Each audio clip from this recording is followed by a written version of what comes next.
No tienen apellido ni DNI. No saben que viven en el Perú ni que hay un presidente.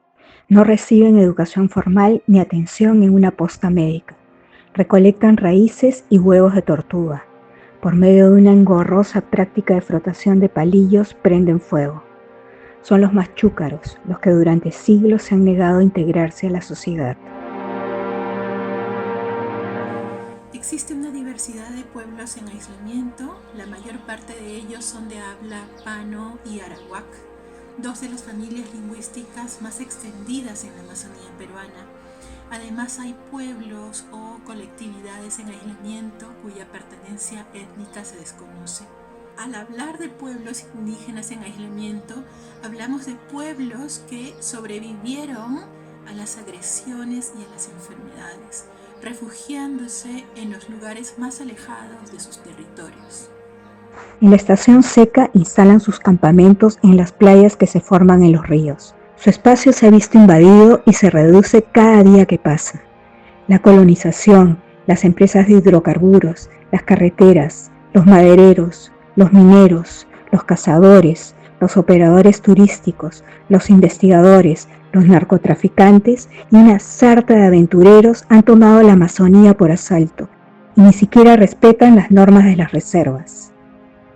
El inmenso territorio en el que viven no lo era tanto y cada vez se va congestionando, lo que implica apretujarse y enfrentarse.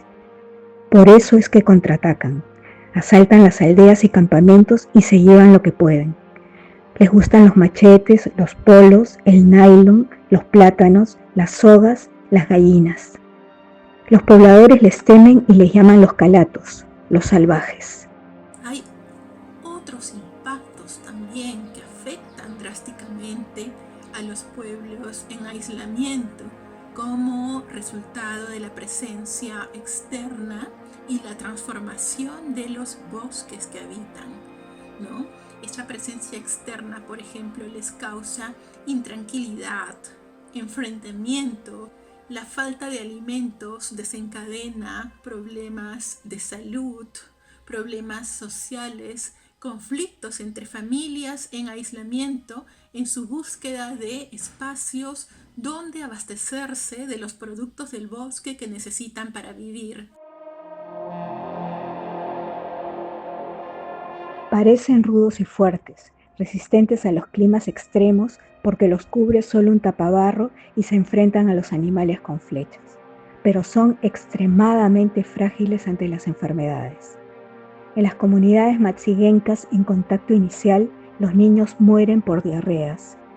En el año 2002, en la remota reserva Cubapacori-Nahuananti, que se ubica en la selva del Cusco, límite con Ucayali, se inició el megaproyecto Gas de Camisea.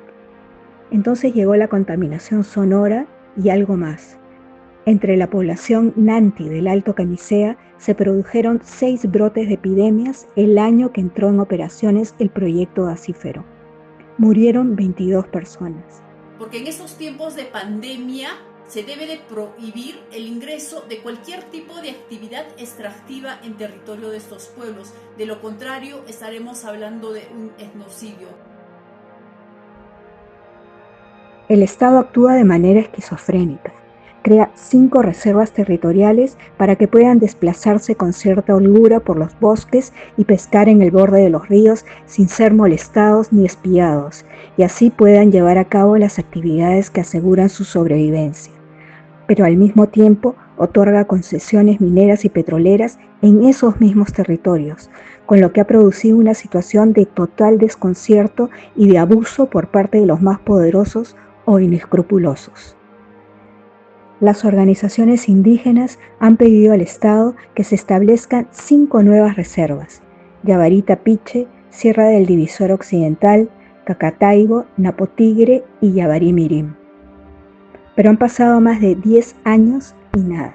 El Ministerio de Cultura no sabe, no opina ante la presión de muchos interesados en meter sierras, motobombas y perforadoras en esos bosques. La discordia aparece porque en esas nuevas reservas hay 5 lotes de gas y petróleo que han sido concesionados a diferentes empresas. El modelo de desarrollo para la Amazonía choca con su sobrevivencia. Ahora, sobre la posición de la Sociedad Nacional de Hidrocarburos, ¿no?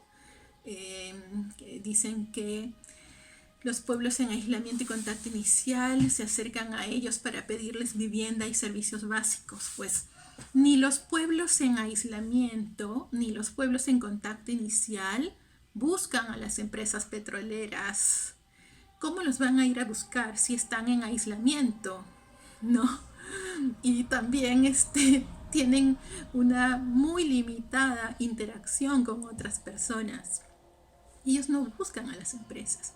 Es el Estado el que, aún conociendo de los graves impactos de las actividades extractivas en estos pueblos, ¿no?, otorgan concesiones para la explotación de gas, madera, en las reservas y en los territorios que estos pueblos habitan. No es cierto que las reservas solicitadas para pueblos en aislamiento vayan a afectar de alguna manera a las comunidades nativas vecinas. Esto porque al definir los límites de las reservas para pueblos en aislamiento, se excluyen las áreas de las comunidades que colindan, ¿no?, con estas reservas. Parece que el Estado estuviera en contra de preservar la vida de peruanos con los mismos derechos que cualquiera de nosotros. El Ministerio de Agricultura sostiene que la creación de las nuevas reservas pone en peligro la alimentación de la población, cuando en realidad lo único que le preocupa es la expansión de la frontera agrícola. Hacen mención a una carta enviada de parte del Ministerio de Agricultura que también señala que de aprobarse este proyecto de ley se pondrá en peligro la seguridad alimentaria de los peruanos y peruanas, lo cual es totalmente falso. Que la creación de las reservas indígenas para estos pueblos y su intangibilidad de su territorio a través de la modificatoria del artículo 5.c no va a poner en peligro la seguridad alimentaria de los peruanos. En todo caso, el Ministerio de Agricultura está en la obligación de probar de qué manera esta aprobación de la modificación del proyecto de ley va a poner en peligro la seguridad alimentaria, como lo señala en ese artículo. En medio de esto, en el Congreso se está discutiendo la modificatoria del artículo 5C de la Ley de los Pueblos en Aislamiento o Contacto Inicial.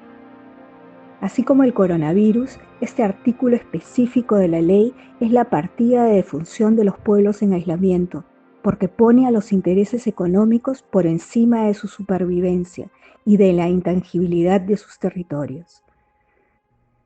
Así se descubren inmensos bosques de cedro y caoba. Así se descubre un lote que rebalse petróleo. Sus territorios son intangibles. Intangible significa que no debe o no puede tocarse.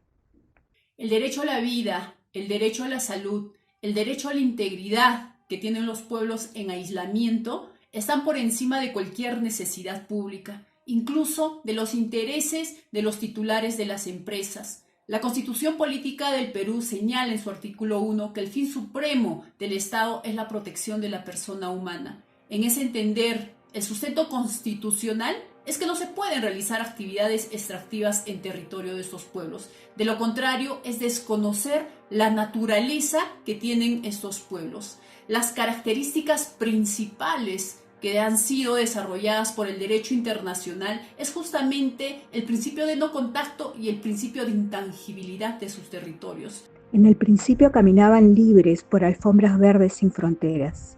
Les pertenecían el bosque, el cielo y las estrellas.